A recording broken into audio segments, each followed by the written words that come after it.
got the best on Continental. Channel 12, your community television station, serving the capital area. Well, Neil Diamond once sang in a song, "Pack up the babies and grab the old ladies," and they've done that in the towns of Andover and Webster and Chichester and Epsom, Pembroke and Pennacook, and they've all come to Merrimack Valley today for an early season fix for all the local hoop junkies. Good afternoon, everybody. From Merrimack Valley High School, live right here on Channel 12.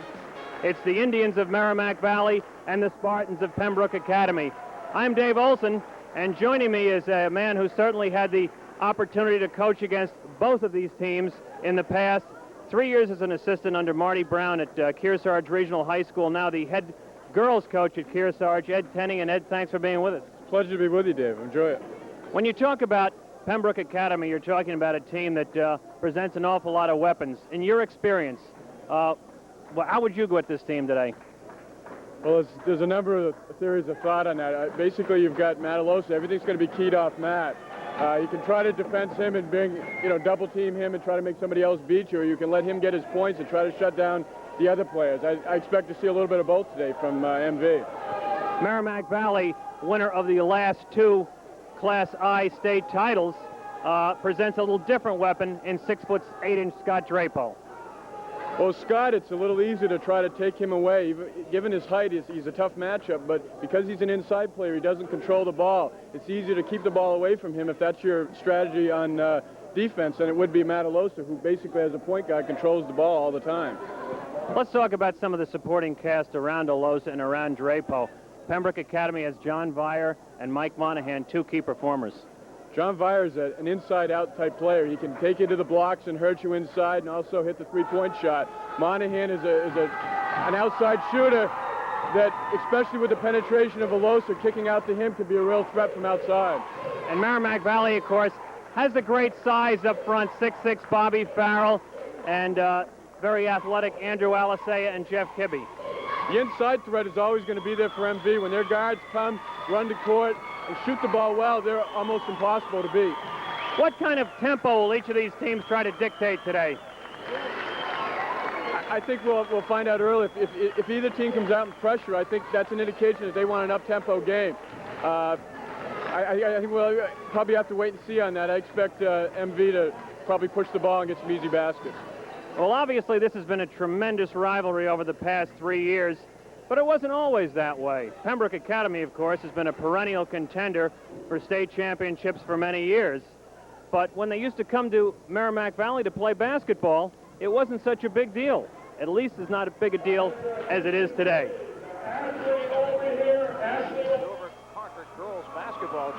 Pembroke Academy under Coach Ed Clough has been a perennial Class I contender for over 20 years. They always had the big names at Pembroke like Keeler, Yetton, Hayes, Allen, and Druin, and the focus was always the same, on playing basketball in Durham on the final night of the season.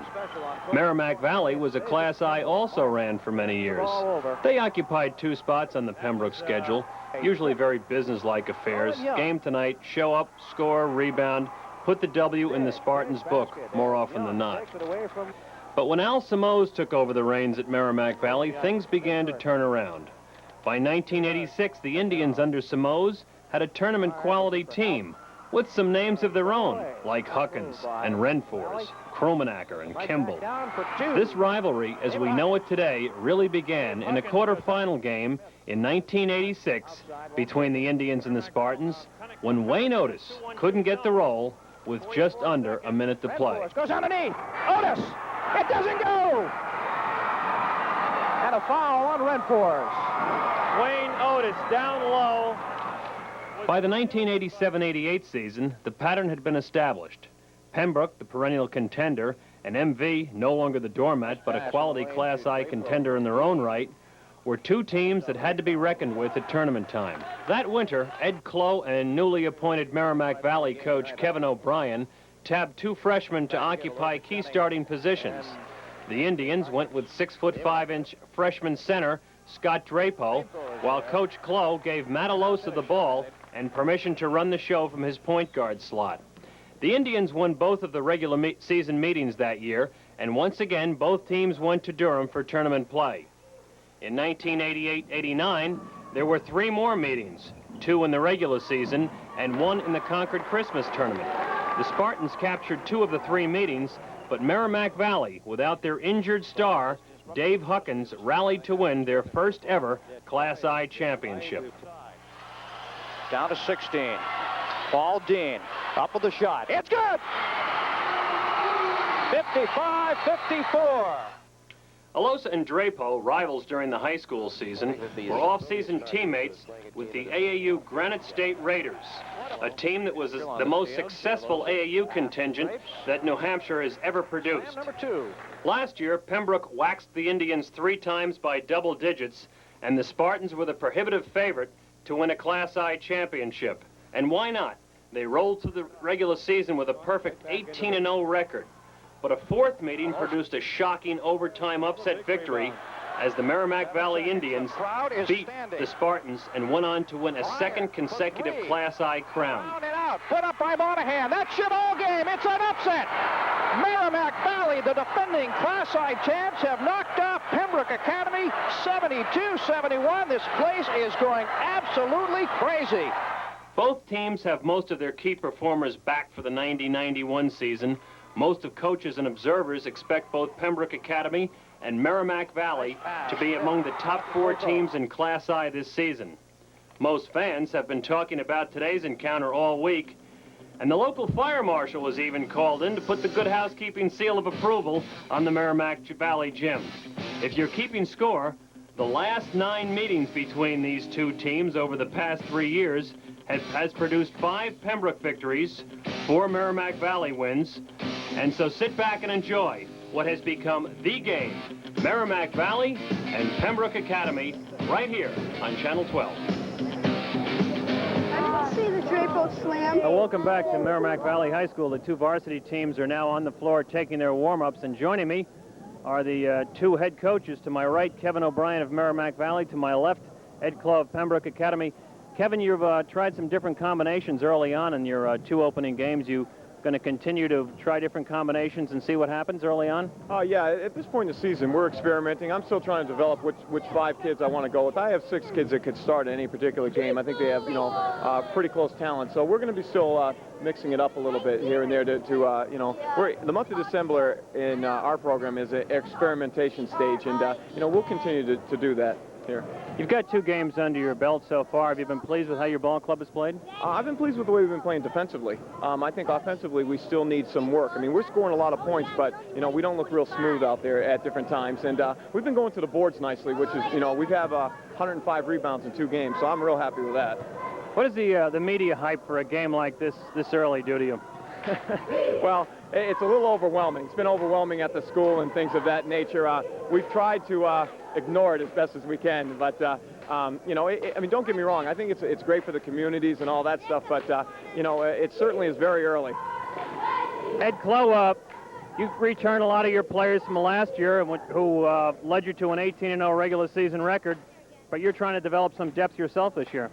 Yeah, we have 2 sophomores coming off the bench, and they have a world of potential, but they need time. And these games in December will bring them along, hopefully. You're still you're kind of taking the same approach that Kevin is. You want to develop some people and some depth for down the road. Well, I think we have to. It's very seldom does one go far in the tournament with 5 people, and we lost a starter and a 6-man last year, and so we're trying to replace that. This is really the start of a tough part of your schedule. You have some of the iron in Class I coming up, as well as the Concord Christmas tournament early on. Yeah, there's no question about that. Plymouth next week is improved, not the caliber of the Valley for sure, but then we have Timberlane, and we come back after Christmas with Timberlane, and we got 2 with Lebanon and 2 with Conval. So it's a tough schedule. Gentlemen, best of luck to both of you. The community's really looking forward to it, and it's going to be a fun one to do. Thanks, Dave. We'll be back with more basketball right after this. The wrong electric supply store can really put a damper on your do-it-yourself project. If you've ever gotten less than the best service from a supply store, try A&G Electric and the light side. Our staff has the experience to help you get what you need to do your job right. When you buy from A&G Electric and the light side, you can be confident that every item is UL approved. So whether you need a medicine cabinet, kitchen hood, bathroom exhaust fan, or just about anything electrical, A&G Electric and the light side wants to make your do-it-yourself project easier and save you money.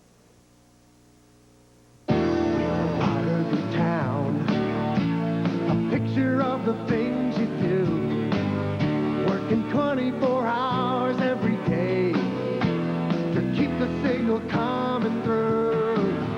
We're Continental, we put everything on the line. Continental, we put everything on the line for you.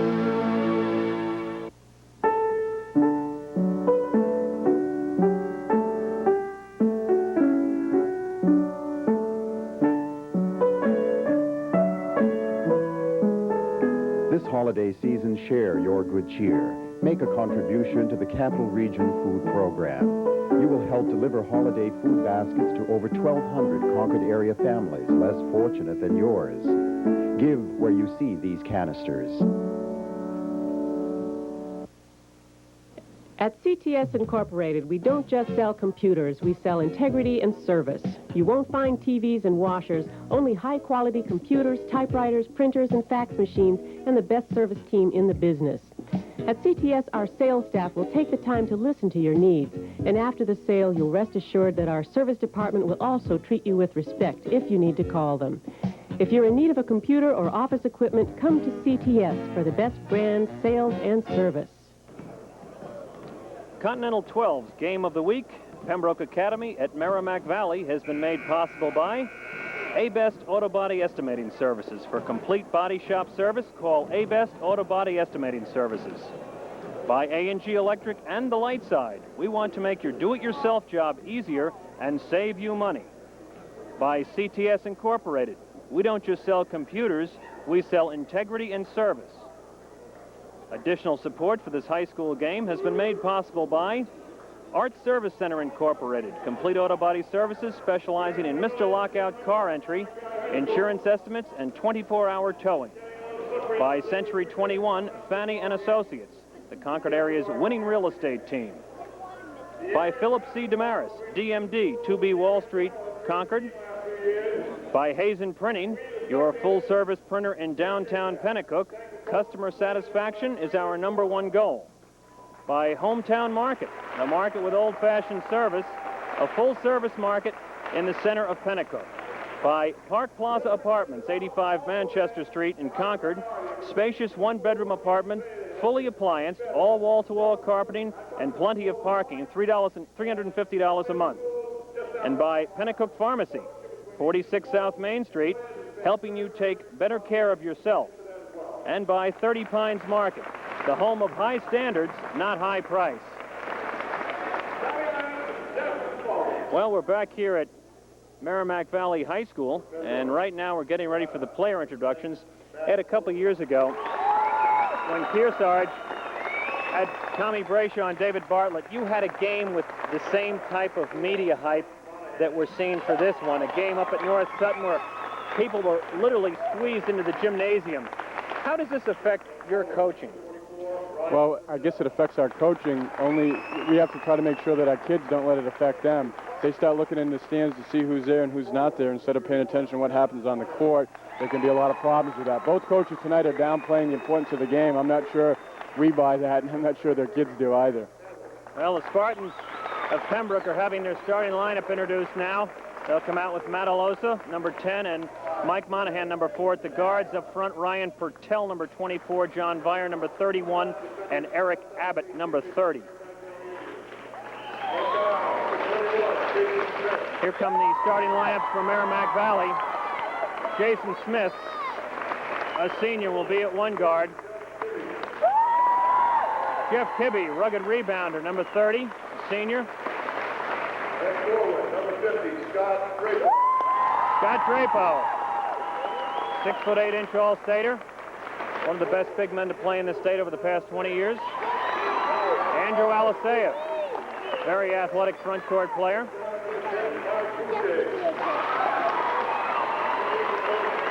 And Mark Boucher. Have it, the starting lineups. We're almost ready to go. We're going to take a commercial break, and we'll be back with the tap-off right after these words.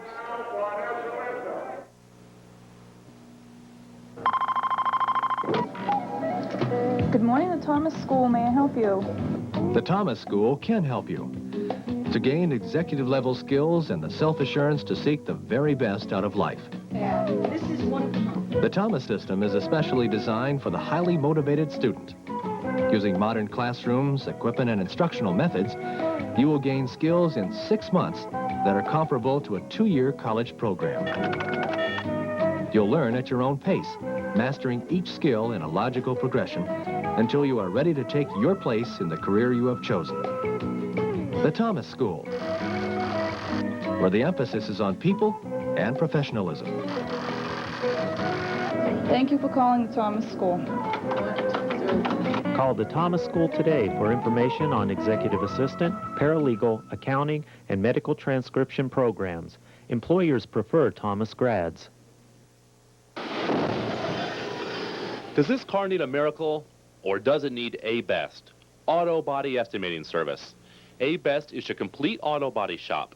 Whether your car has a small dent to be pulled out or needs complete reconditioning, A-Best has the equipment and the expertise to do the job. When your car needs a miracle and needs it fast, call A-Best. Now, is it a miracle or is it A-Best?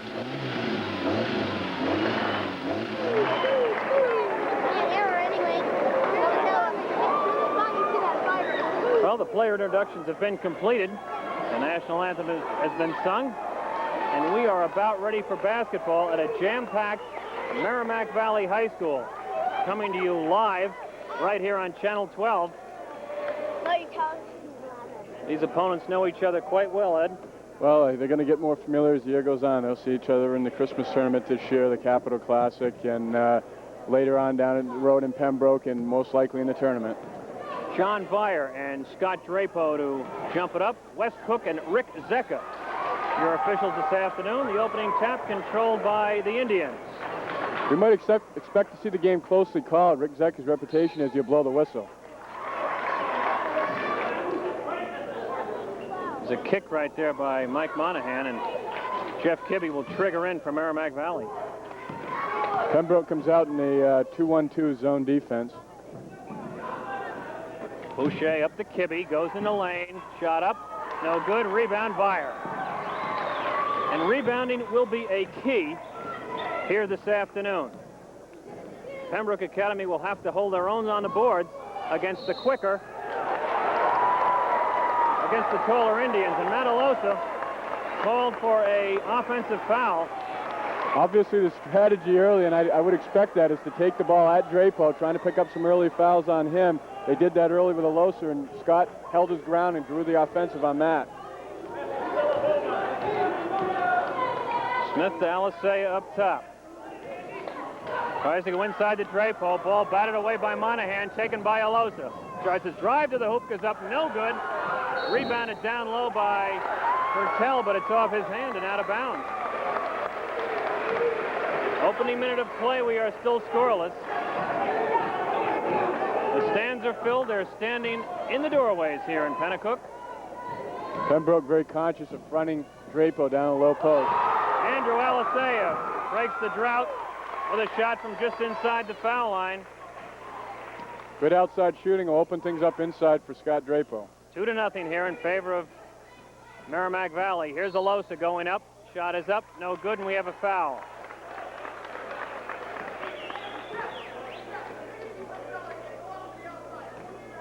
Foul, I believe, is on Jeff Kibbe.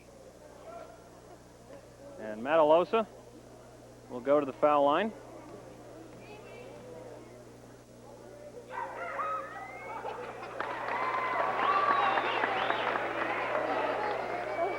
So far, Pembroke's offense has come off the transition game. They haven't had to set up as yet. We don't really know what they want to look to or what MV's going to play them defensively. Alosa cans both, and we are tied at 2. The opening 2 games of the year, the Indians have had very balanced scoring, and that's something that Coach Kevin O'Brien is looking for. Boucher looking for Drapeau, but he's double-teamed down low. Alisea kicks it back to Smith. So again, the Indians appear to be looking for Drapo down there, but the Spartans have closed it up pretty well. Well, MV's running a tandem down low with Kibbe and Drapo inside. Kibbe's trying to pick for Drapo and free him up. Drapo gets his own rebound and puts it back up. And we're going to have a foul on Boucher as Alosa flew down the court, split the defense, but couldn't get the roll, but picked up the foul. A misconception, Dave, is that you want to run off misses or turnovers. Sometimes the best time to get a running game going is after a made basket when teams are high-fiving and thinking that they've just done something good and they're taking their time getting back on defense. Let's watch it here again on replay, Ed. You can see Drapo gets the ball and lays it in. The ball is inbounded quickly to Matt, who's pushing. Half the MV players have their backs turned at this point. They're just barely getting set on defense as he's scoring. Alosa converts 2 more from the free throw stripe, and we are tied at 4. Boucher in the corner to Kibbe. Here's Jason Smith for 3. Hits Zippo, and Eric Abbott picks it off. Long lead to Alosa. It's off the hands of Jason Smith, and Mike Monahan was the recipient of that bounce, and Johnny on the spot and put it back in. 6-4 Pembroke. Dave, the other thing Pembroke's doing on defense is they're trying to get a lot of pressure on the passers on the perimeter, making it more difficult to make that entry pass inside. Here's Drapo forcing things a bit, and we're going to have a traveling violation. Scott going 1-on-3 there, Ed. Well, I think with his height advantage, all he needs to do is make the turn and keep the ball above his head and shoot the ball. I think he's trying to take a drive to the basket. There's just no lane there to drive. Smith with some token pressure on Alosa, who goes for 3. Shot up, no good. Abbott misses the rebound, and it's taken by Drapo. Long lead to Alisea. His shot is batted away by Monahan, and it's going to be a goaltending call. Don't see many of those in high school ball. Well, you sure don't. Watch it here again. Well, I think Alisea rushed the shot a little bit. He had inside position. You need to take the time, let the defense fly by him, and just bury that shot. Here's Vire squaring up. Yes. John Vire, one of the premier players in Class I, puts it down. 8-6 Spartans. Smith to Boucher as they continue to look for Drapo off the hand of a Pembroke player, and Boucher will trigger in. Looks for the big guy, Drapo, who dumps it off to Kibbe, who gets the roll. Jeff Kibbe off the good pass from Drapo. We're tied at 8. Pembroke is just outlaying the ball almost a half court. Matt Alosa is just at a half court line receiving the first pass. That helps you break if you get an outlet that far up court. Boucher picking up his second unofficially. It'll be a non-shooting affair as he fouled Mike Monahan, who was put it on the floor and was taking it to the hole. They've just increased the size in the MV line. They've gone with Farrell for Boucher. Here's Monahan for the home run ball. A 3-pointer for Mike Monahan. 11-8, and as Ed said, 6'6" Bobby Farrell moves into the lineup now for MV. Very talented, very athletic player. At that size, he can still go out and shoot the trifecta. Alisea hits Zippo. Drapo, no good. Gets his own rebound. Up, good. Tough to give up that many shots off the offensive glass. Well, that might be part of their strategy. They might not be able to get it into Scott off the pass, but they may send him to the offensive boards and get his points that way. Here's Vire. Missing. Ball batted around, taken by Farrell. Can't control, and finally Jason Smith gets a handle on it. 11-10 Pembroke, 3:50 to go here in this first quarter. Not a lot of pauses in this game. The action's fast and furious. Ball batted away. Here's Farrell, yes. Bob Farrell puts the Indians back on top. And Pembroke with Alosa coming down, comes right back, and we have a reach-in foul. I think it'll be on Kibbe. No, Jason Smith, I beg your pardon. 3 minutes and 37 seconds to go here in quarter number 1. Purtell to trigger in. Ball almost stolen by Drapo, but taken by John Vire. Operating against Kibbe in the lane. His shot is up and good. That's a tough shot right there, Ed. John Byers, as I said in the pregame, is an inside-out player. He can take it off the dribble, shoot the outside shot. You got to play him for that. When you do, it just takes to the basket on you. Here's Smith, giving to Farrell, goes back to Kibbe, trying to go down low, and it's intercepted by the combination of Pertell and Abbott. Fire hands back to Alosa with 3 minutes to go here in this first quarter. Well, MV's... Matt from the foul line gets the roll, his first field goal. I'm kind of surprised to see MV in the man-to-man, but we did hear that before the game from Coach O'Brien, and he's really committed to that. He doesn't want to get set into anything gimmicky at this point in the year. He just wants to be basic and solid. Pembroke by 3 with 2:45 to go in quarter number 1. Here's Drapo faking around Vire, but he took a baby step or two, and Wes Cook was there to make the call.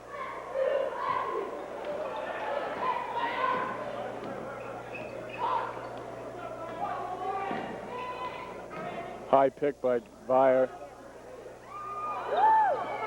Ball batted around, and heads-up play by Eric Abbott as he and Drapo were scrambling for the ball, and Abbott knocked it off Drapo. Scott Drapo moves very quickly for a young man, 6'8". And we're going to have a technical foul here.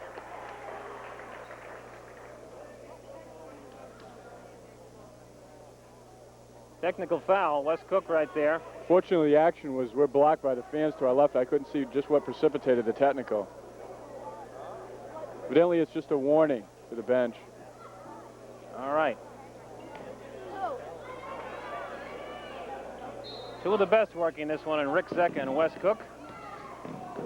Alosa on the drive, rejected by Drapo. And it goes off Abbott. The fans are really reacting to that block, Dave. They like to see the two star players go head-to-head on a play like that. We're going to have a foul on Monahan. Maybe that block is worth a second look when we get a chance. Well, here we see Alosa making a penetration of the basket. He's being defensed by the person guarding him, but Drapo's coming from the weak side to block the shot. He never saw him. No free cruise down the lane that time. Bobby Farrell with the outside jumper. His second field goal, he has 4. 15-14 Spartans. 2 minutes to go in his first quarter. Alosa, shot up and off, rebound, Farrell. The outlet pass is going to be taken by Alosa in the backcourt. Here's Monahan, wide open for 3. No good. You see that frequently, David, when a player misses a shot, a little frustration there, and ends up reaching in and picking up the foul right after a miss. That's what happened on that play. And Monahan goes out Mike Hamill into the ball game.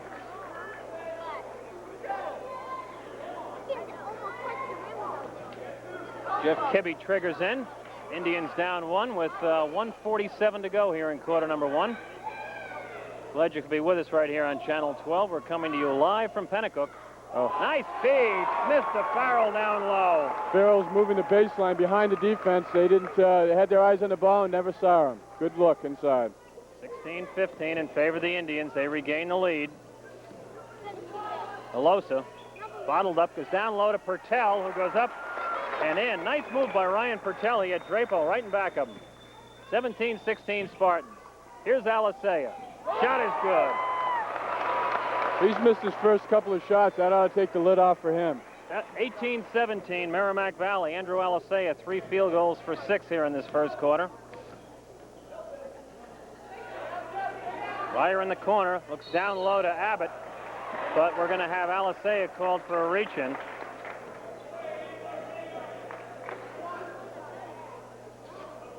I don't think MV can be very far from the bonus. They don't want to send Pembroke to the line for a lot of early. Well, they are in the bonus right now. That could be costly that early in the game. They can get a lot of cheap baskets from 15 feet uncontested. That could be a factor early. Eric Abbott, 6'3" power forward.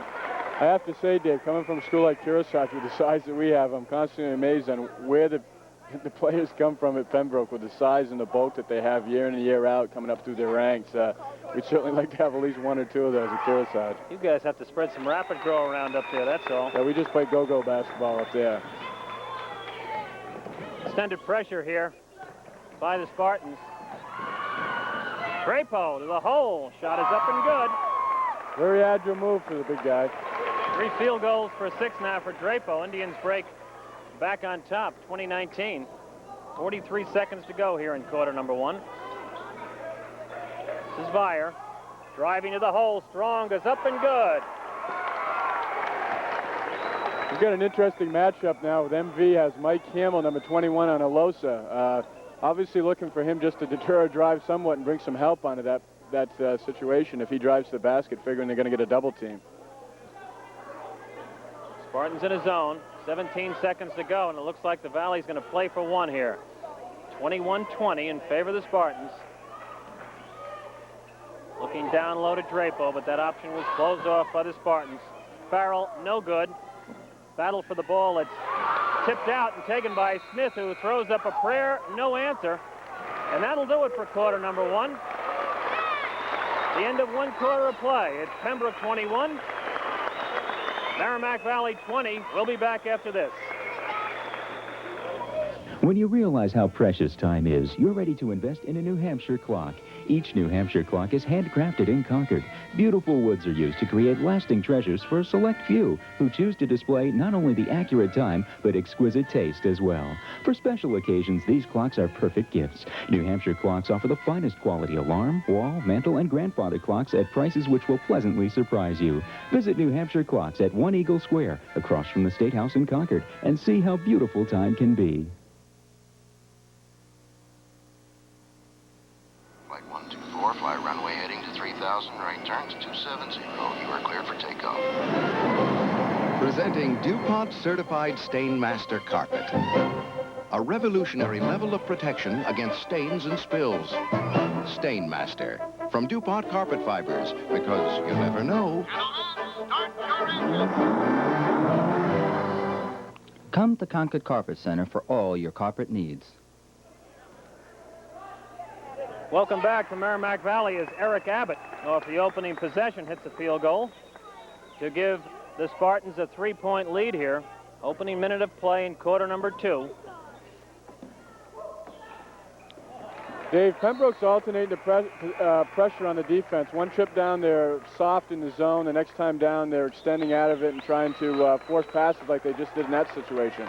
By doing that, you make teams think. You give them a lot of different looks. No matter what you do on defense, if you do it every trip down, I think people get in a rhythm of how to attack it. Bobby Farrell at 6'6", playing out front in that zone. Shot is up and no good by number 12, Jeff Stanley, one of the good-looking sophomores that Coach Ed Clough was talking about. Well, it's a big game for a sophomore, but Ed feels that he's got to give these people playing time. There's going to be big games down the road. He can't expect them to do it then if they don't have the experience in a game like this now. Alosa and Stanley double-teaming Farrell, but MV kicks it back out and rebounded to Stanley. The outlet to Alosa. He's ahead of the field and can't get the roll. And Matt got the rebound, but the ball, he had gone out of bounds first.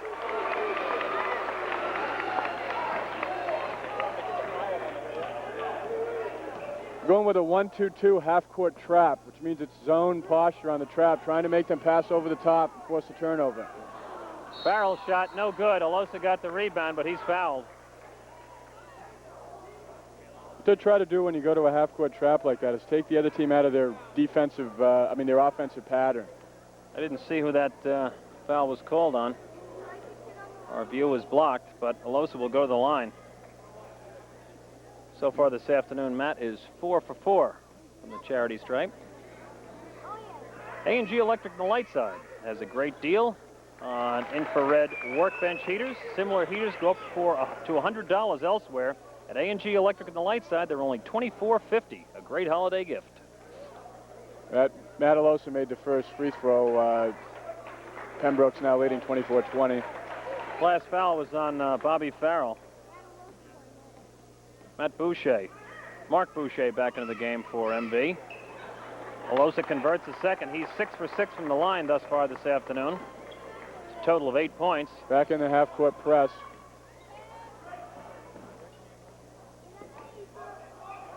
MV's attacking that correctly, getting the ball in the middle. Drapo draws iron. He was right on the 3-point stripe. And Jeff Stanley brings the ball up. Alosa now actually playing it off guard with Stanley in there. Here's Stanley back to Alosa. The ball almost intercepted by Warren Campbell. Brian Purtell rolls to the hoop but can't get the roll off the shot. Nice move by Purtell. Drapo around and in. First points of the second quarter here from Merrimack Valley. 6 minutes to go. Spartans by 3. Pembroke's got to be pleased if Scott Drapo has to come out and get his offense that far away from the basket, though. That can't be to his strength, even though he's capable of making that shot. Could be by design, too, Ed, as they have some big people in there, and they can occasionally play high-low with Drapo and Farrell. Certainly. He's going to draw attention when he comes out. Jeff Stanley hits the field goal. With MV in the zone, the last few trips down, the premium's on outside shooting by Pembroke, and they certainly have the people that can hit those shots. Here's Drapo at the foul line. Shot is up and no good. Gets his own rebound in a crowd. Goes back up and converts. 10 points now for Scott Drapo on 5 field goals. 27-24. Alosa guarded by Campbell. And the ball was passed into Purtell. Boucher reached it and knocked it away, but we have a foul.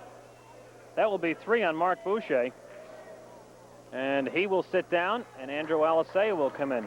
With the athleticism, Ed, on this Merrimack Valley team, there are a lot of different combinations that Coach O'Brien can run in there. Yeah, he's certainly got small, quick players that he can run his break with and play some pressure defense. He can also go big, as we saw a few moments ago, where he had all his tall people into the same game and had, at the same time, and had Farrell actually playing away from the basket. He could afford to do that because he's got enough depth with height. Ryan Purtell, 6'4" junior. Converts on both.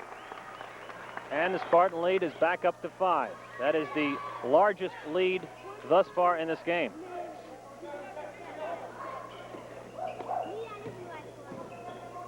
Alisea is swallowed up by Abbott. Goes to Drapo, down low to Farrell, and his shot was actually pinned against the board by Ryan Purtell, but there'll be a foul.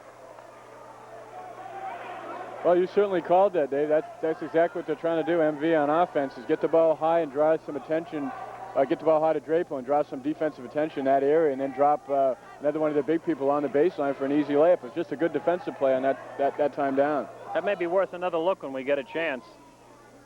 Bob Farrell missing the first. As we can see, they go high to Drapo, and that draws attention. The player cuts down the baseline. We had good weak side help on defense. I think that might have been a block, but they called the foul on the play. Farrell missing the first. And converts the second. 29-25. Here's Alosa driving strong to the hole. Not Alosa. 31-25. Found the seam in that defense and just accelerated to the goal.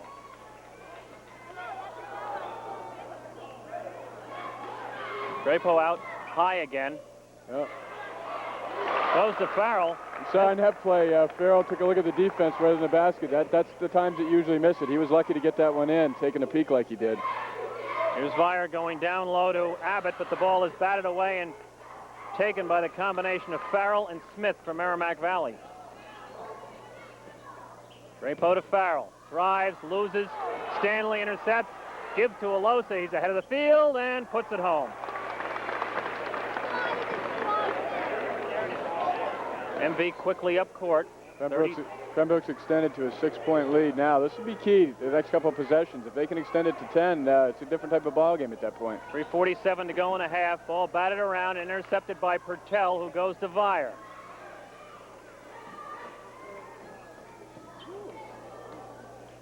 Alosa guarded by Campbell. Goes to Stanley. And I think we had a kick. Continuing with their proud tradition of support for local athletic programs, CTS Inc. on Manchester Street in Concord proudly sponsors this Pembroke Academy Merrimack Valley basketball game. Purtell's shot hits Zippo, but Eric Abbott is there, going strong to the goal. Eric Abbott, 35-27 Pembroke. Pembroke's getting contributions from many players so far today. A good balance on their side of the court. Jason Smith up top. Goes to Drapo at the foul line. His shot is up and good. Scott Drapo, 6 field goals now for 12. 35-29, 3 minutes to go in this first half. Alosa for 3, yes. Well, I was just going to say that MV Zone's been keeping Alosa on the perimeter and cut down on his penetration, but maybe on the perimeter isn't such a good place to be if he's going to hit three-pointers. Jason Smith, hounded by Alosa, goes back out to Drapo for 3. Hits Zippo. Warren Campbell back up. Alisea bats it. Drapo on the follow. Tough to give up that many off the glass. 38-31. That's a big part of MV's game. They don't worry about the quick shot because they know they're going to get a second shot many times off the offensive rebound. Here's Alosa for 3. Little short, through front iron, and the ball is batted out of bounds by Farrell.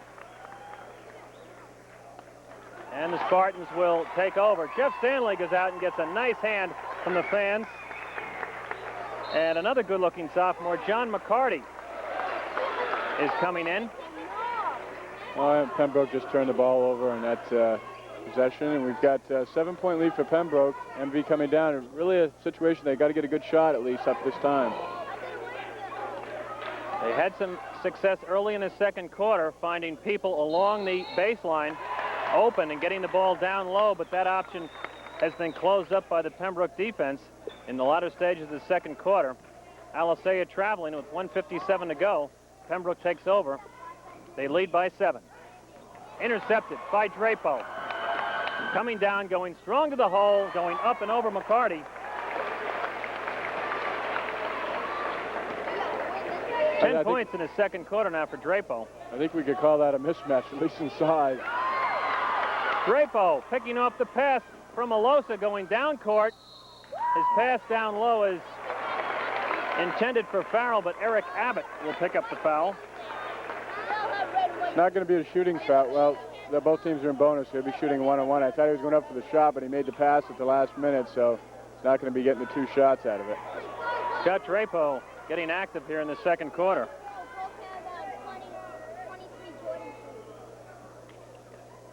Not a real sharp, crisp pass by Matt Alosa there. He kind of floated the ball to his teammate, and that gave Drapo time to get over. Alisea's shot blocked by Vire. Goes to Alosa. Loses, recovers, goes up.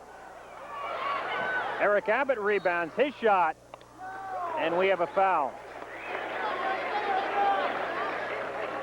And Jason Smith not happy. Almost appears that when Matt Alosa's penetrating, he's looking for the dish off to a teammate.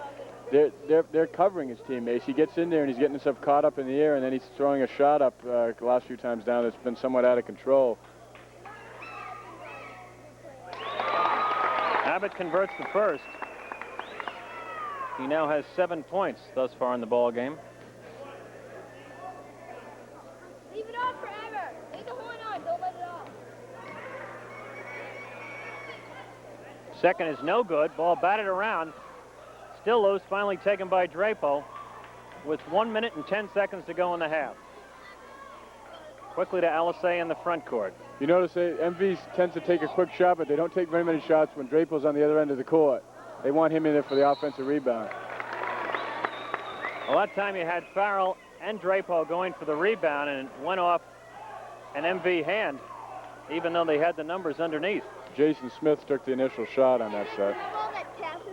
39-33 with under a minute to go here in this first half of a much ballyhooed early season clash between these two Class I Titans. Alosa, no good. Rebound Drapo. Outlet to Warren Campbell, who was ahead of the field, but the pass overthrown. MV's been doing that all game, releasing their guards, especially the person who's at the top of their zone. They're trying to release them quickly. They don't really need the help on the defensive boards, not with Scott Drapo in there. 21 seconds and the clock moving. Alosa goes over to Pertell, and Drapo going for the steal. Got Pertell in the arm. Well, Scott Drapo's not in foul trouble in this game, but you he might be before long, and you hate to see a foul like that close to the end of the half. As you see, he's getting taken out of the game now.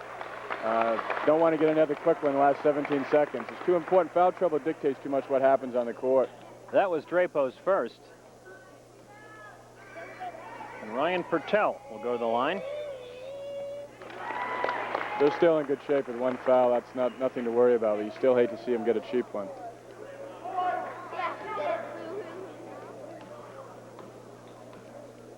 Our guest at halftime will be a familiar face to high school basketball fans, Red Murray. Almost a traveling violation there in the backcourt as Smith goes to Farrell, and he goes quickly up to Campbell. And Campbell going to the hoop had the ball knocked away by Matalosa. Boucher will trigger in. Substitution here. Alosa going out, and Mike Hamill coming in. Hamill, another senior on this Pembroke team. Clock ticking down. Here's Smith faking, going to Alisea from downtown. Hits Zippo, and that is it for this first half. Pembroke Academy holding a 41-33 halftime lead. We'll be back with Red Murray in our halftime activities right after this. The wrong electric supply store can really put a damper on your do-it-yourself project. If you've ever gotten less than the best service from a supply store, try A&G Electric and the light side. Our staff has the experience to help you get what you need to do your job right. When you buy from A&G Electric and the light side, you can be confident that every item is UL approved. So whether you need a medicine cabinet, kitchen hood, bathroom exhaust fan, or just about anything electrical, A&G Electric and the light side wants to make your do-it-yourself project easier and save you money. When you go to a warehouse store to buy your video equipment, all you're getting is the equipment itself. But at Great Northern Video, we believe our customers deserve better. Our professional staff will help you understand the new technology and focus on the equipment that best suits you. With products by top names like Panasonic, you can be sure you're getting top quality. And with our in-house service center, we stand behind what we sell, we stand behind you. At Great Northern Video, you're getting a lot more than just a box. You're getting a company. When you have school spirit, you let it show. So for a great selection of Crimson Tide outerwear, come to Crimson Corner. Located at Concord High School, Crimson Corner has all the most stylish Crimson Tide t-shirts, sweatshirts, jackets, and accessories at super low prices. So come on, show your school spirit with a great gift for that special someone, or treat yourself to something distinctive from Crimson Corner, the spirit center of Concord High School. At CTS Incorporated, we don't just sell computers, we sell integrity and service. You won't find TVs and washers, only high-quality computers, typewriters, printers, and fax machines, and the best service team in the business. At CTS, our sales staff will take the time to listen to your needs, and after the sale, you'll rest assured that our service department will also treat you with respect if you need to call them. If you're in need of a computer or office equipment, come to CTS for the best brand, sales, and service. Welcome back to Merrimack Valley High School. We're at halftime here, and the Spartans of Pembroke Academy holding a 41-33 halftime lead over the Indians of Merrimack Valley. And my guest is no stranger to high school basketball in the state of New Hampshire. He was an official for 25 years and is still involved, and that, of course, is Red Murray. And the games like this that have a lot of hype, Red, really make it fun for the fans. Well, this is what it's all about, without a doubt, and this is just a superb game. When you have a couple of guys working today like Rick Zeck and Wes Cook, who are two of the better officials in the state, as an official, do you really get up for the big games too? Oh, I'm certain. You can't help but get up because you know that you want to try to be fair, you want to make sure that every call is right, and you're concerned that you've got to be on top of the game. What about your involvement in basketball now? I know you were involved in the rules interpretation for 22 of the 25 years that you were officiating. Now you're a supervisor. Yes, I had 2 more years left on my term as interpreter. I resigned from that because I was elected the state supervisor of all officials. We notice now that there seem to be fewer guys getting involved in officiating. Why do you think this is happening? Well, it's funny you mentioned that because I was talking about that with some officials before the game, and what we're lacking the young high school ball player that goes on to college and wants to stay in the game after he gets out of college. And I think really the reason for it is the amount of pressure that's put on some of these games and some of the situations they have in certain gymnasiums in the state aren't conducive to getting young people that want to go out and start blowing the whistle. It can get pretty bad at times. So you're suggesting in some situations perhaps that the athletic departments and the school administration should have a better handle on the behavior of their fans? Oh, without a doubt. As you are probably aware, this year the NHIA has come up with some pretty tough sportsmanship rules. And I think this is going to be a step in calming some bad situations down and getting some young officials who have a feel for the game. That's what we're lacking today. You've got two fellows out here this afternoon that have a feel for the game of basketball and calling a super game, and the kids are playing a super game. But we do have a tendency to get some officials who've never officiated, or I should say never played high school ball. They're in it just for the money, and as bad as they may be, they're still better than some fan that you could get out of the stands. But the preferable situation is to have the player or ex-player who has a feel for the game of basketball. Somebody's out watching this game today and would like to get involved in officiating. How would they go about it? In our particular area, they should get a hold of Wes Cook, who happens to be one of the officials. He's a secretary of the board, and he can put them on the right track. And believe me, we do want the ex-ball player. We'd love to see some of the ex-ball players give it a hand. Red, thank you very much for being with us, and enjoy today's game. Thank you. Red Murray, who's been so much a part of New Hampshire high school basketball for a quarter of a century. We're at halftime here at Merrimack Valley High School. Before a packed house, the Spartans of Pembroke Academy hold a 41-33 halftime lead. We're going to take a break, and we'll be back with more high school basketball right after this. As Concord grows, it's nice to know that there's a locally owned and operated insurance agency that's growing with Concord, the Allied Insurance Agency. We're working not only to keep our community safe, but financially independent by using strong domestic insurance companies, such as Concord Group and Peerless Insurance. Allied Insurance is helping to keep the future of Concord in our hands. For home, auto, business, and life, Allied Insurance Agency, your protection is our profession. There are two sides to every story, especially at the Red Blazer Restaurant and Pub. On the one side is the pub. For a late-night sandwich, a party with friends or associates, the pub is casual dining anytime. On the other side is the dining room. For business luncheons, a romantic dinner for two, it's simple elegance and class. Remember, at the Red Blazer Restaurant and Pub, there are two sides to every story. Just in time for winter, Capital City Motors is having a sale on all four-wheel drive vehicles. You won't be stuck out in the cold with the powerful Isuzu Trooper, priced right at $11,995 plus factory options and freight. Get a hot deal on the Isuzu Rodeo, a favorite with off-roaders and recreation-oriented families. And come to Northern New England's largest Isuzu dealer for the Isuzu pickup, as low as $6,995 delivered. 4x4s priced at $9,956. Hot four-wheel drives at cool prices at Capital City Motors, 95 Manchester Street in Concord, where people and price really do make the difference. Concord Aquarium and Pet Center is now under new ownership with an expanded inventory and reduced prices throughout the store. We specialize in aquarium fish and needs, also carrying reptiles, birds, and small animals. To help celebrate our new ownership, we are offering the following specials: 55-gallon glass tank with fluorescent hood, under gravel filter, whisper filter, and super pump. Deluxe bird cage with 2 parakeets. For the finest in aquarium and pet supplies, come to the Concord Aquarium and Pet Center. We also have layaways and gift certificates for your shopping convenience. Continental 12's Game of the Week, Pembroke Academy at Merrimack Valley, has been made possible by A-Best Auto Body Estimating Services. For complete body shop service, call A-Best Auto Body Estimating Services. By A&G Electric and the light side. We want to make your do-it-yourself job easier and save you money. By CTS Incorporated. We don't sell computers, we sell integrity and service. Additional support for this high school game has been made possible by Art Service Center Incorporated, complete auto body services specializing in Mr. Lockout car entry, insurance estimates, and 24-hour towing. By Century 21 Fanning and Associates, the Concord area's winning real estate team. By Philip C. Damaris, DMD, 2B Wall Street in Concord. By Hazen Printing, your full-service printer in downtown Pennacook.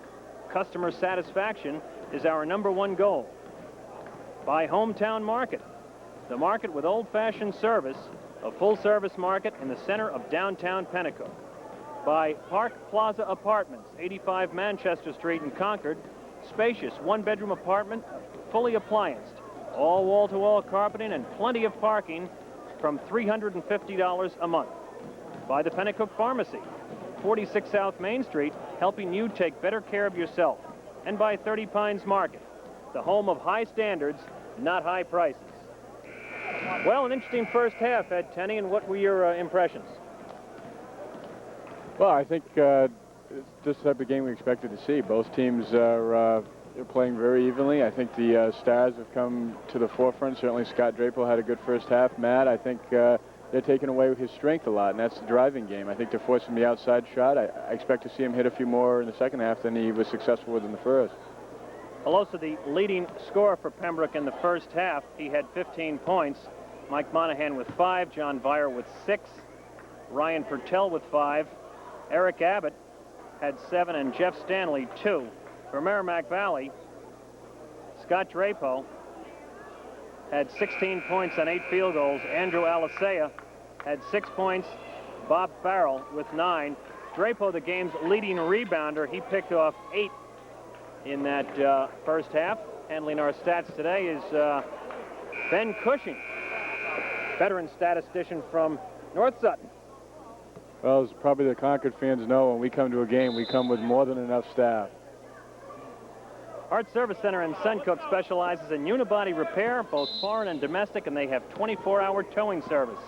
Here we go, 41-33.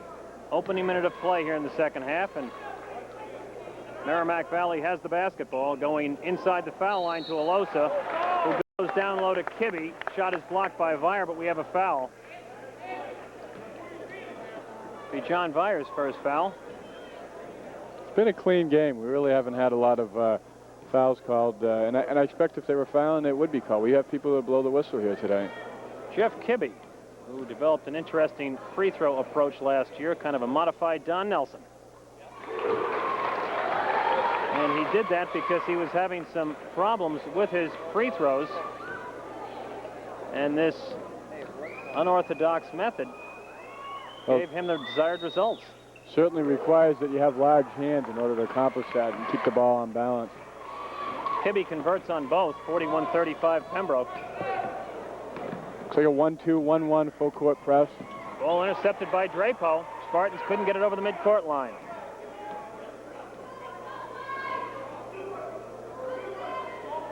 MV has the size to make that type of pressure very effective. Pass was into Drapo. He got hacked on the way up. See who this one's on. Looks like it's going to be on number 30, Eric Abbott. As I was saying, MV with the tremendous size that they have, long arms and tall people, they throw a trap at you. It's very difficult to try to throw over the top of it, which is what they're inviting you to do. Scott Drapo, who in that shocking upset win in Durham a year ago in overtime over Pembroke, converted 17 from the foul line on his way to 43 points. His second is around the rim and good. Well, I'd say that was shocking if we didn't have to play against MV last year. Those of us that did it, and that didn't shock anybody. Here's Drapo on the steal. Gives to Alicea. Pass a little bit too hot to handle. Well, we've seen 2 steals and 2 possessions out of this trap. It is definitely a 1-2-1-1 full court press. Monahan working against pressure. MB tries to trap him. They get it across to Alosa, who cruises the lane, gives off to Purtell, goes up and good. Off the fine feed from Matt Alosa off the drive, Ryan Purtell converts and is fouled. I didn't catch who that foul was on. Scott Drapo. That's 2 on Scott.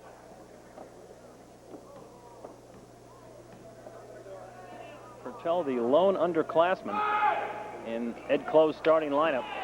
He's a junior. He misses the free throw, and it's 43-37. Well, Pembroke. we're seeing half-court pressure from Pembroke as well. Pass ahead to Drapo.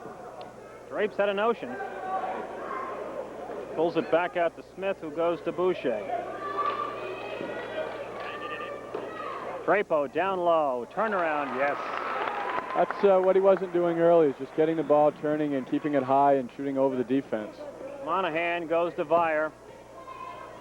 Back to Monahan. They get it over the timeline. Vire up top. In the corner to Monahan. Puts it on the floor. Pitches back out to Pertell. Round the rim. Yes. You notice that trip down? We got a quick push of the ball. Alacia ahead of the field. No good. Ball rebounded by Kibbe, but we have a whistle.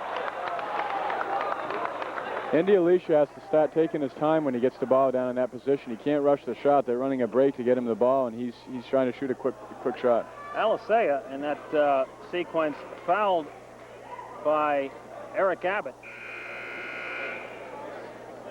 Unofficially, that is Abbott's third. He's coming out of the ball game, and Mike Hamill is coming in. That makes Pembroke smaller, no question. A non-shooting affair, and Boucher triggers into Alisea. Ball batted away, taken by Pertell. Gives to Alosa ahead of the field. Yes. When Pembroke gets those transition baskets, they're tough to handle. Well, we certainly like the running game at Kearsarge. I think it's the only way to play the game. Ball batted away by Monahan. And in the scramble, it's taken by Alisea. Drapo's pass down low is off the hands of the cutting Kibbe. Kibbe needs to take another step. He stopped, and the defense is right there with him. He needs to take another step and come in front of the defense, give Scott a passing lane to get the ball to him. Jeff Kibbe bothered in preseason by a balky knee. Ball batted away. Oh, Jason nice pass. Smith flips to Drapo, who goes up, no good.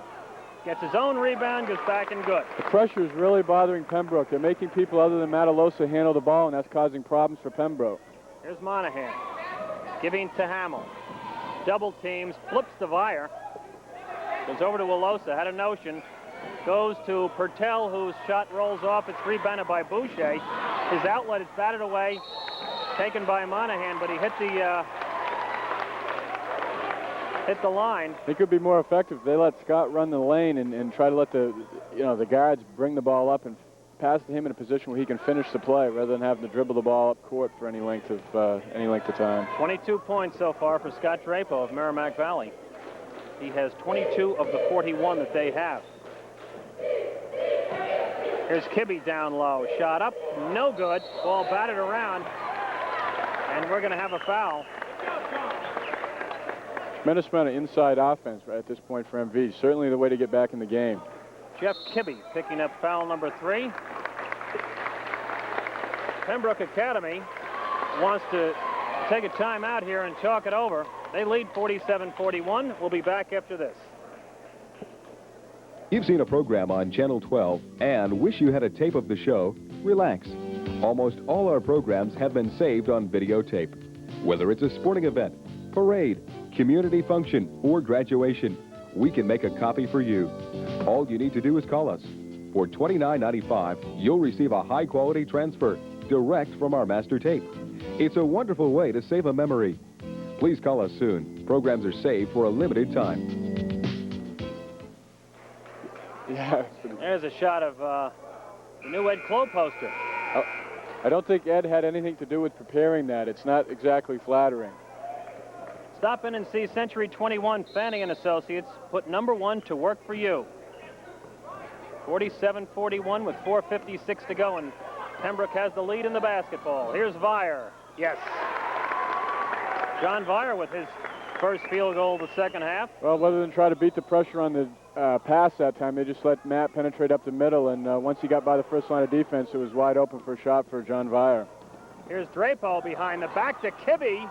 Shot up, no good, batted around, taken by Pertell, and Ryan Pertell took that in a crowd. Here's Alosa, over to Monahan.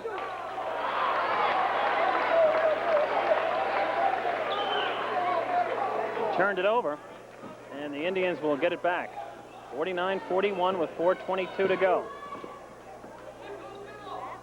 The pace of the game surprise you at all, Ed? No, it doesn't. I think that's the way both teams want to play. Oh! We've got to get that on replay. Farrell to Drapo on the alley-oop. The pass was almost as good as the dunk. That was a super pass. The ball was passed right up near the rim. He just went and got it, put it down. And that can be a momentum shifter as you hear the fans here in Pembroke. And Drapo was fouled. That cuts the lead to 6 with Drapo at the line, can knock it down to 5. We'll take a look at that one for sure. Shot is good. You could just see the intensity on defense after that dunk. It definitely picks up the team. Alosa to Vire, who flips to Monahan, goes up for the jumper. No good. Vire over the back. Called for the foul over the back of Farrell.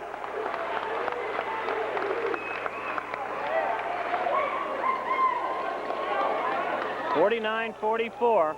4 minutes and 3 seconds to go. Thunderous dunk by Scott Drapo. Well, we've just been told we don't have that on replay.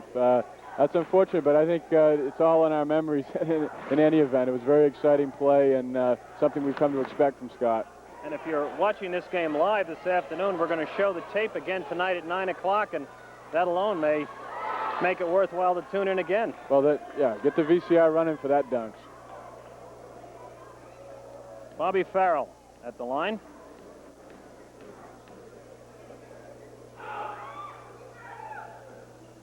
Shot is no good, and Hamill picks up the rebound. Drapo with 9 of the 11 Merrimack Valley points in this quarter. Here's Alosa.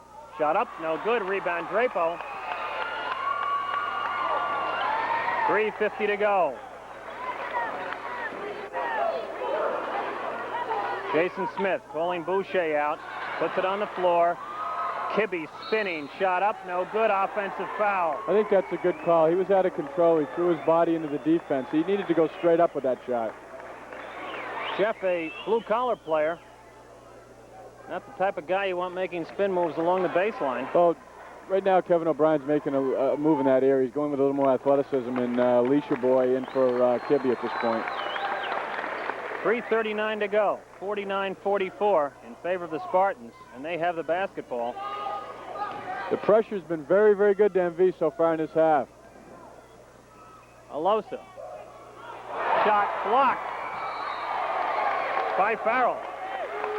Jeff Stanley gave the fake, and Farrell came over to help out and got the rejection.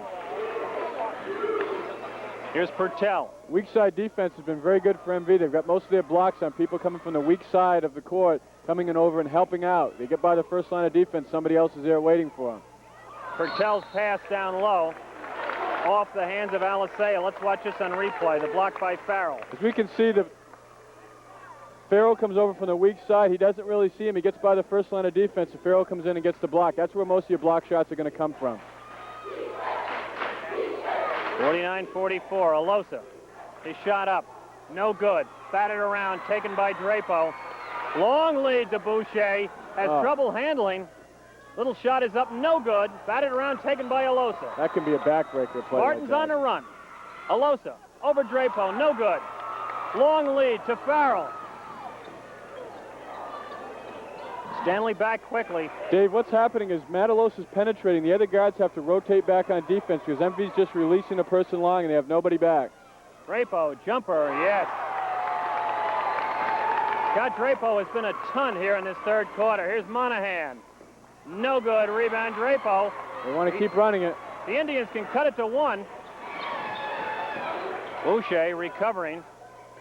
49-46. 2:17 to go. Boucher for 3. Yes. Tie game. Mark Boucher ties it up with 2:07 to go in his third quarter. Try not to get excited about the fourth quarter now. We got the type of game we want. 49 all. Stanley, no good. Rebound Monahan, yes. Never saw him coming. He came from the high post area and he was not boxed out. Nobody got a body on Mike Monahan, and he came in from that weak side, as Ed said. Put it in to give his team a 2-point lead. Farrell from just inside the foul line. No good. Rebound Purtell. Gives to Alosa. On the run. Dave, they're letting Matt get too much penetration before they pick him up. They've got to try to contest him a little bit farther out in the court to slow him down a little bit. He's getting up ahead of steam, and they're trying to guard him once he gets in the paint area. 53-49. That's a big, 4 points when the game was tied to come back and take a little wind out of MV Sales. Boucher passed down low for Farrell. Wasn't ready for it, but he'll bring it back out. Ball batted away, taken by Alosa. Here's a 3-on-2. He'll go for 3. No good. Rebound Farrell, and he went way up for that one. Flips to Drapo. Has the ball batted away by Monahan. Gives back to Alosa. Drives in the lane. Shot up. No good. Rebound Alisea. And all of a sudden, the pace has become frantic here with under a minute to go. We've got a mismatch inside. Scott's got a very small player on him. They got to recognize that and get the ball in. Hamill guarding Drapo right now. Drapo at a tremendous size advantage. Not only he's guarding him in the low block. 27 seconds to go. They're trying to take time off the clock. I think they have to go at the mismatch why it's available. Ball batted away and intercepted by Hamill, but it was off the hands of Alisea. It's going to be a foul. Be a foul on Alisea. Andrews second, I believe. Obviously, if the ball went into Drapo, they would get help on, give Hamill some help. But still, he certainly can't deny the pass into Drapo, and you almost want to look at that. And with Pembroke offering good perimeter defense most of the afternoon, there have been things open offensively for MV in the deep corner and just inside that foul line. Alosa has it batted away. Recovered there, and we're going to have a foul. Well, what happened there is the fans wanted a call where Alosa went into Drapo, and they felt he cleared off with his offhand. They didn't call it. The ball went on the floor, and Alosa picked up the foul trying to get the loose ball. Alosa now with 2 personals.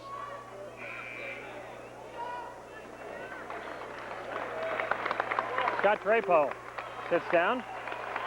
It's a good time to get him a little rest. Right around the corner. We've got a few seconds left in the quarter. He get a few seconds here, and then right through the quarter. I wouldn't be surprised to see him sit down the first few minutes of the fourth. Kibbe's shot is good. Let's watch this wild sequence. You see Alosa here. Well, Alosa dove right under the player trying to get the ball. I think that was a good call by the official. He certainly can't knock another player out of the way going for the loose ball. 10 seconds to go in the quarter. Kibbe misses a second, but it's rebounded by Farrell. Goes back up. A little heavy. Shot is up and off again. Still batted around, and we have another foul. A few young players out there, when you get the ball inside, big people especially, you've got to be conscious of turning and squaring and looking at the basket. He rushed that shot. He was barely turned. He had his back to the basket, never squared up. It's a very common thing from younger players, and something that the good inside players do is square up. Jason Smith of Merrimack Valley picking up the foul, and Mike Hamill will go to the line. So MV now having Boucher, Smith, and Kibbe all with 3 fouls going into this fourth quarter. Well, they have the depth on. The one they have to be concerned about is Scott Drapo. They've got people that are interchangeable at some of those other positions. If you're looking for a new apartment, stop in and take a look at the Park Plaza Apartments on Manchester Street in Concord. They are spacious one-bedroom apartments, wall-to-wall carpeting. Shot is missed. Alosa at the buzzer, draws front iron, and that will do it for quarter number 3. The Pembroke lead is down to 3. We have 8 minutes to go. We'll be back with that right after this. Concord Blue Seal Feeds and Needs has been serving the area with high-quality products and services for over 50 years. Blue Seal can help you take the chill out of winter by providing you with coal. 50-pound bags, just $4.95, and you can buy by the ton, knowing that Blue Seal delivers. Make easy work of winter weather with one of these quality shovels and snow scoops. Concord Blue Seal Feeds and Needs. It's much more than a feed store. They have everything you need. Just in time for winter, Capital City Motors is having a sale on all 4-wheel drive vehicles. You won't be stuck out in the cold with the powerful Isuzu Trooper. Priced right at $11,995 plus factory options and freight.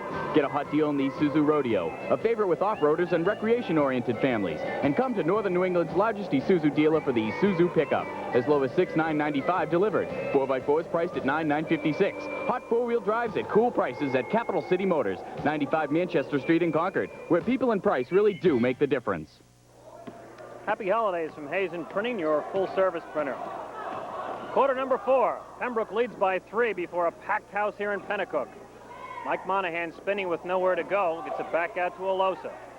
Goes to Abbott, who takes it strong to the hole and scores. Eric Abbott. That's what you like to see. Go right at the rim with the ball.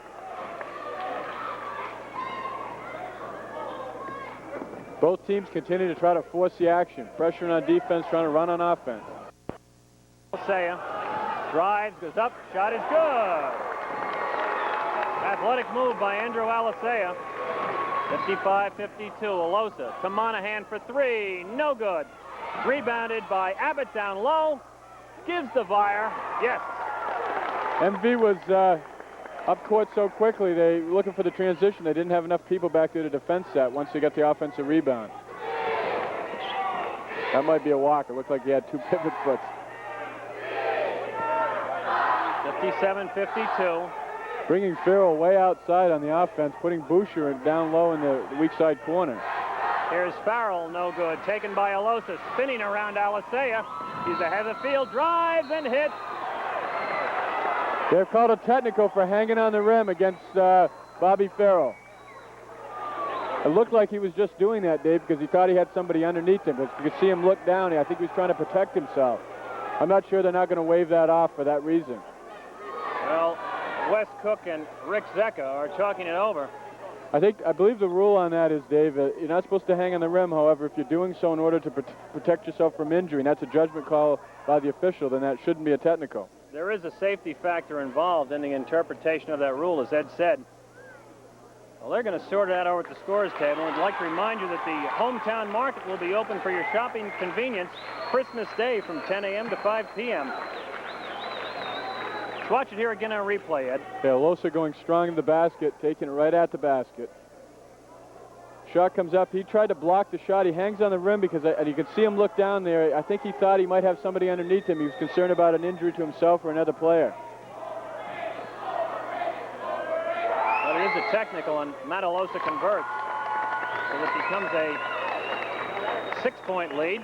I don't really know why Farrell was going after that ball. It was on the rim. If he got a piece of it, would have been a goaltending. So it was kind of an unintelligent play on his part. Second is missed.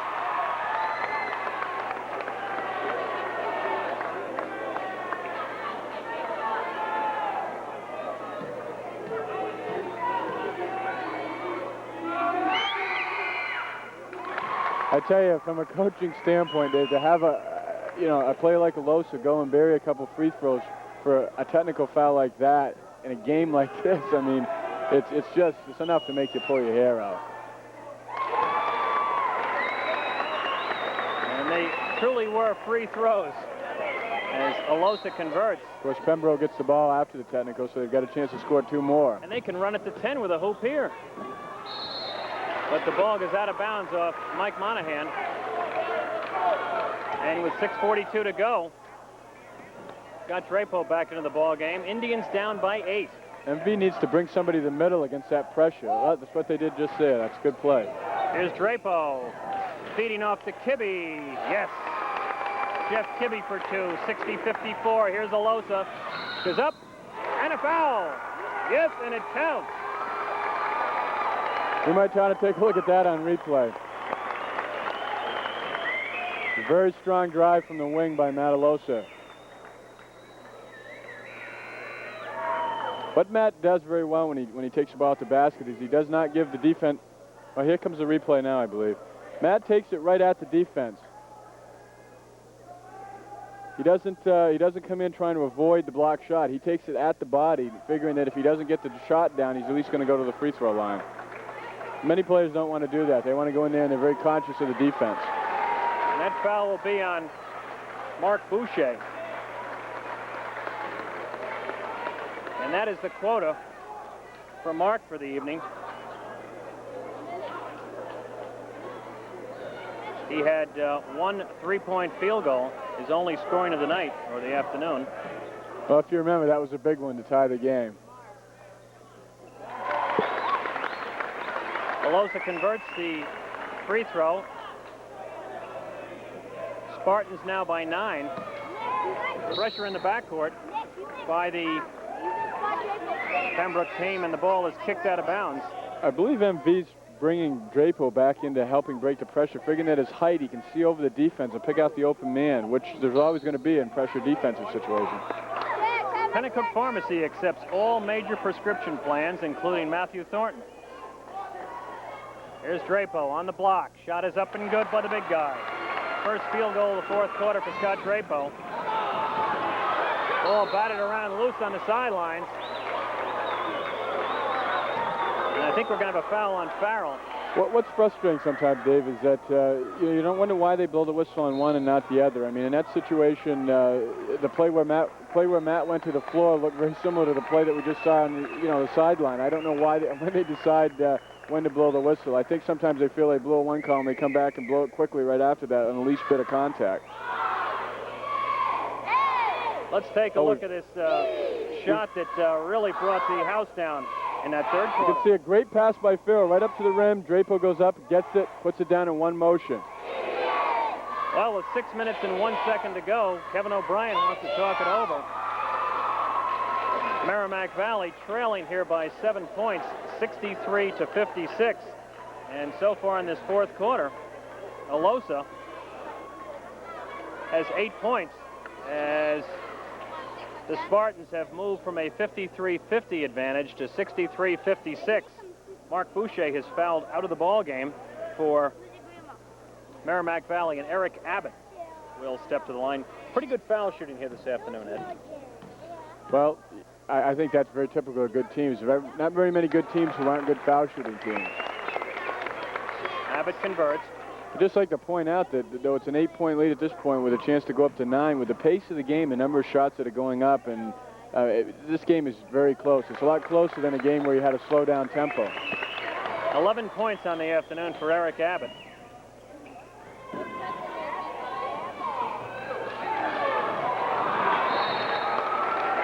Well, what we had there was a pass across half court, and we had Farrell cutting diagonally towards the weak side block, and unfortunately the ball was passed a little behind him. Alosa bringing it up, looking, got Monahan for 3, yes. The ability to get the ball to the shooter in the right spot on the floor is so key if you're a point guard, Ed. Wow, the penetration to the middle by Alosa draws the defense. We see a pass ahead to Kibbe for the layup. Draws the defense in, and they can easily kick it out to the corner to people who are spotting up for set shots from three-point land. 10-point Spartan lead here with 5:22 to go. Monahan with a runner, yes. Mike Monahan. He's been quiet most of the night. I got in my initiation to Mike Monahan with 37 points the first time I saw him in a JV game. Pressure in the backcourt by Purtell and Beyer. They work it to Drapo, who goes to Alisea. Shot throw is front iron, and Monahan with a rebound.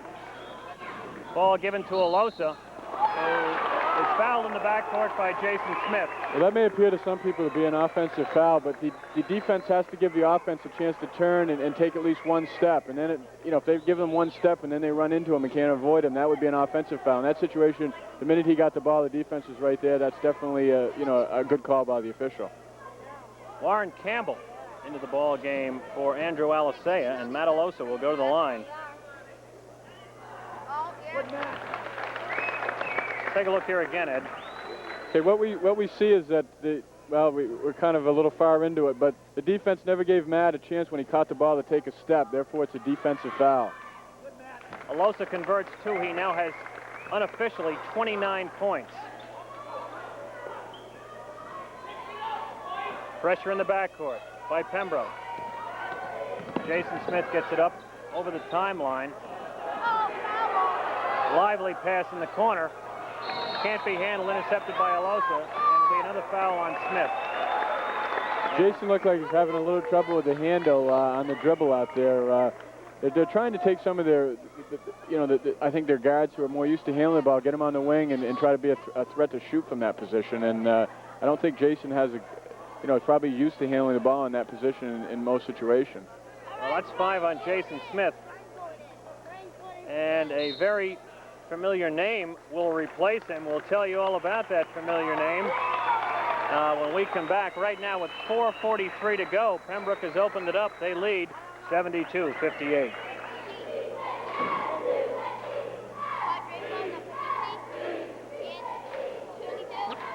Break the difference.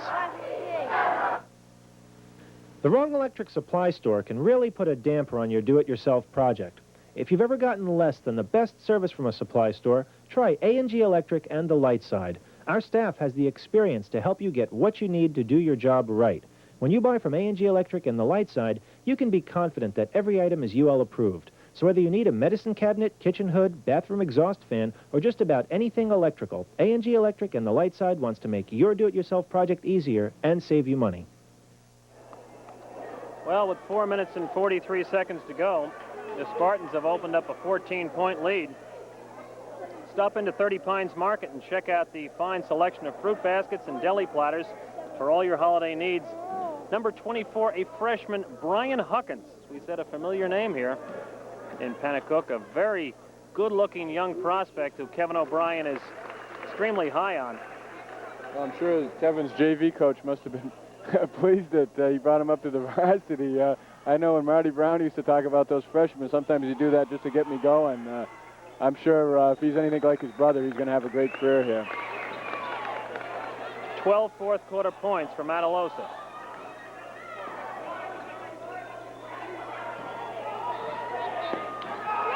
Kibbe has his pass batted away, but he recovers. Given to Farrell. Drapo fakes, goes up with a shot, yes. I don't know what his shooting percentage has been today, but it's got to be way over 50%. He's had a lot of, he hasn't missed many shots today. Ball batted away by Drapo. 74-60 with 4:17 to go.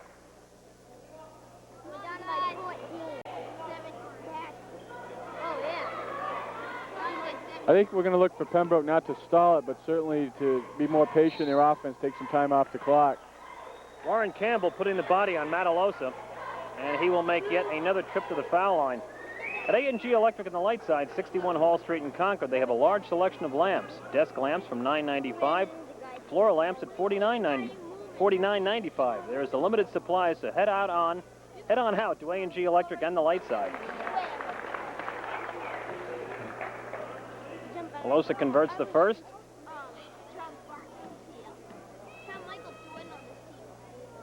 .32 points for Matalosa.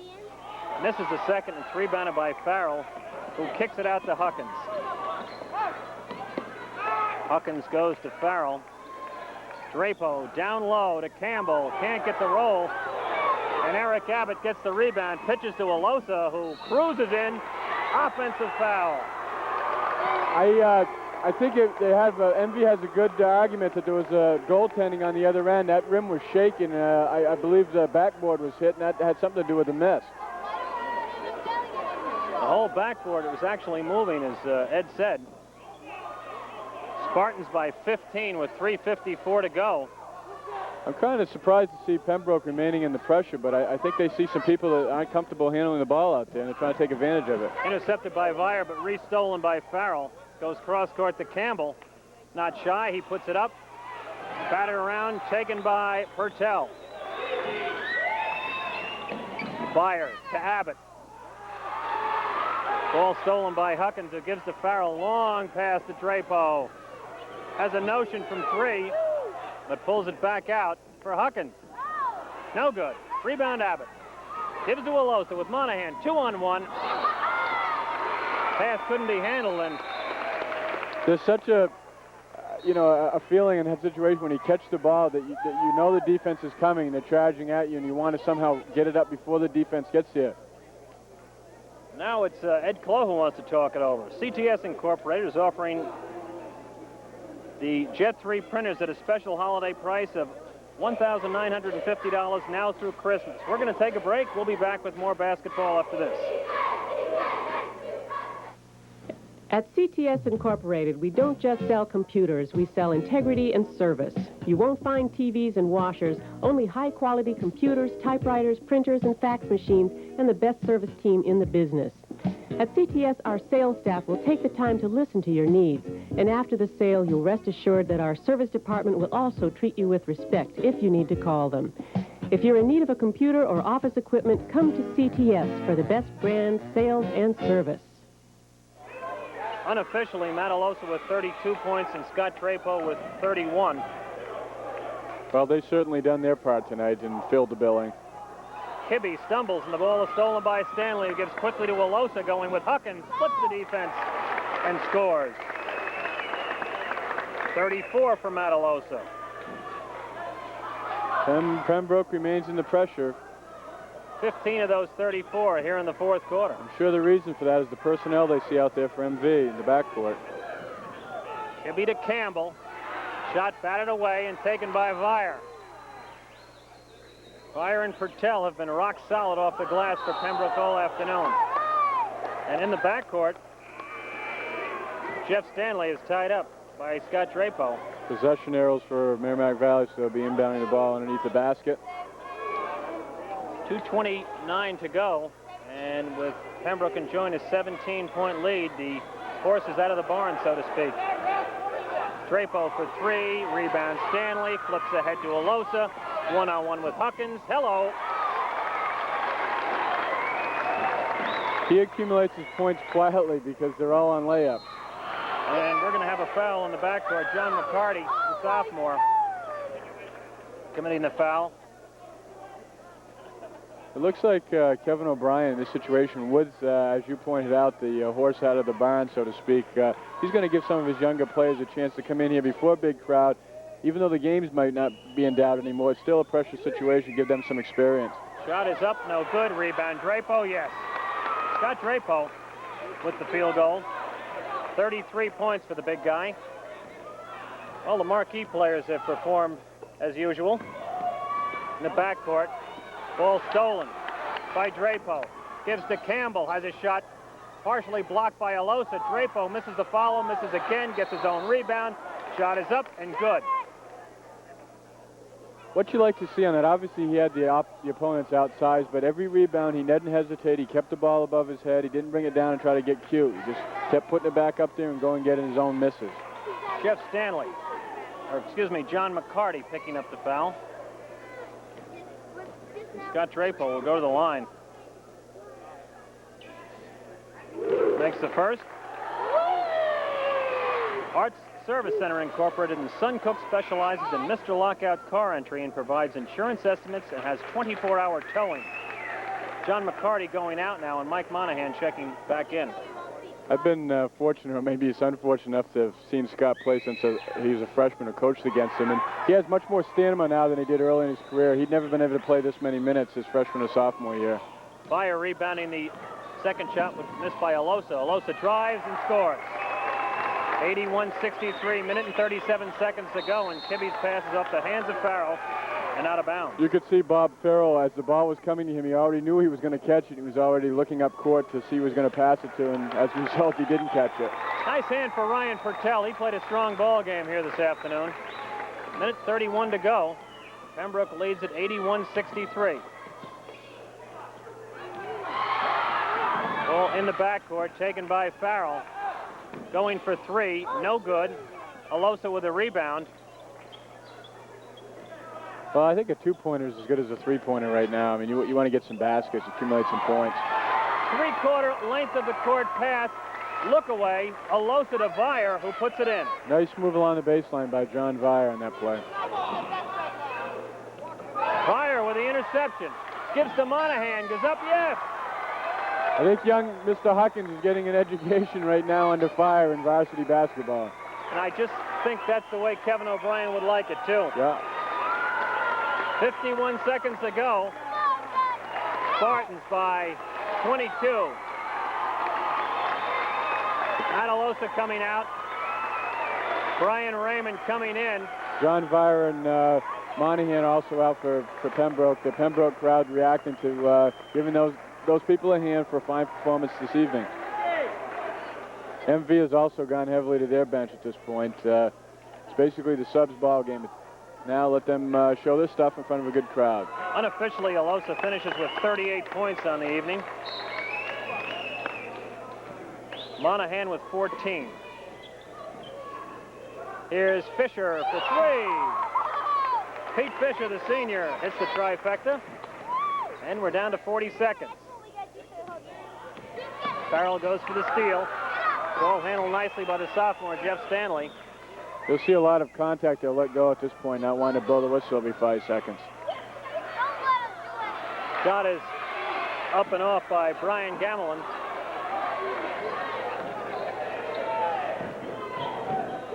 Here's Kibbe for three. Bob Farrell trying to keep it in, steps on the end line, and the Spartans will take over. 11 seconds left in the ball game. 34 for Scott Drapo in this game. Long lead here to Gary Evans, who goes up and scores. And that will do it. And round one of the rivalry has been taken by the Pembroke Academy Spartans, 85-68. Ed and I will be back to wrap it up after this. The wrong electric supply store can really put a damper on your do-it-yourself project. If you've ever gotten less than the best service from a supply store, try A&G Electric and the Light Side. Our staff has the experience to help you get what you need to do your job right.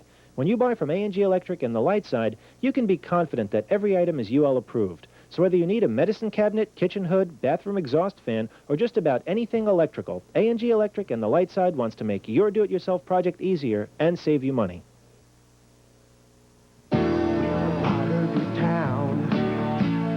Picture of the things you do, working 24 hours every day to keep the signal coming through. We're Continental, we put everything on the line. Continental, we put everything on the line for you.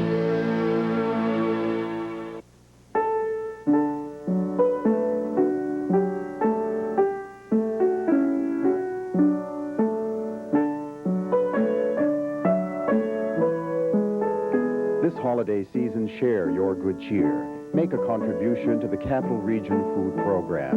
You will help deliver holiday food baskets to over 1,200 Concord area families less fortunate than yours. Give where you see these canisters. At CTS Incorporated, we don't just sell computers, we sell integrity and service. You won't find TVs and washers, only high-quality computers, typewriters, printers, and fax machines, and the best service team in the business. At CTS, our sales staff will take the time to listen to your needs, and after the sale, you'll rest assured that our service department will also treat you with respect if you need to call them. If you're in need of a computer or office equipment, come to CTS for the best brand, sales, and service. Well, Merrimack Valley and Pembroke Academy, Roman numeral 1, won here today by the Spartans as they pulled away in the fourth quarter. And joining me are two of the guys who were instrumental in the fourth quarter. To my left, Mike Monahan, who wound up with 14 points, and Matalosa, who had 19 fourth-quarter points as Merrimack Valley goes down at home here to the Spartans. And Mike, this game, so early in the season, was much ballyhooed, and there was a lot of publicity. This something that affected you guys? Not really. I mean, we just wanted to come in and, come away with the victory, but it didn't really faze us too much. You guys worked, a lot of you guys worked extremely hard this summer, Matt and John Vire and yourself and Scott Drapo in AAU basketball. Can you see some changes in your game from a year ago? Yeah, I can see a little change. I'm more quicker and stuff like that, but I can see a change. What was it like going to the Nationals this summer and playing in the AAU competition? Oh, that was just great. I mean, seeing the people there play like that compared, back here, it's just tremendous. Listen, congratulations on a nice ball game. Matt Alosa, you turned it on in the fourth quarter this evening, or this afternoon. 53-50 after 3, and you had 19 fourth-quarter points and unofficially wound up with 38. Quite a test. Yeah, we came out kind of sluggish, I thought, in the first half. If we would have played like we've been playing in the preseason and stuff, I think we would have been ahead more in the first half. But we poured it on with our press and a little bit of other things in the second half and drove away. In the second half, they came out with some extended full-court pressure. That seemed to bother you guys a little bit. No, it was just a little different where they had some big guys in the middle, and it took a couple of our guys a little bit of time to adjust to the seams and the openings of the press. And as soon as we found the openings, we just ran right through it. I thought your big people, Eric Abbott and Ryan Pertell and John Vire, really did a nice job today. Yeah, I think they really progressed in the past summer and playing summer ball, and like you said, John, AAUs and different things like that. And yeah, well, I think they're a lot stronger and better inside than we were last year. You work very hard in the off season too, with weights and so forth, and you've bulked up since the end of the last season. Yeah, it's an ongoing thing all year long, and lifting, and from where I'm going, you got to have that size and stuff just to compete and play, and hopefully next year I'll be able to go in and play, and you need the size and things like that to do it. Listen, congratulations on a nice ball game, and go get a shower. Thank you very much. Matt Alosa and Mike Monahan of the Pembroke Academy Spartans, and this afternoon it was their efforts in the fourth quarter that led to the Pembroke win, 85-68. We're going to take a break. We're not going to take a break. We're going to stay with you. And Ed Tenney, my color man, is going to come back in here with me. And 53-50, and the Spartans really pulled away here in the final quarter. Well, I think both teams started to go with the pressure defense very extensively in the second half, and I think that plays right into Matt Alosa's hands because that's his game. The court spread out, a lot of openings for him to penetrate through, and he certainly took advantage of it.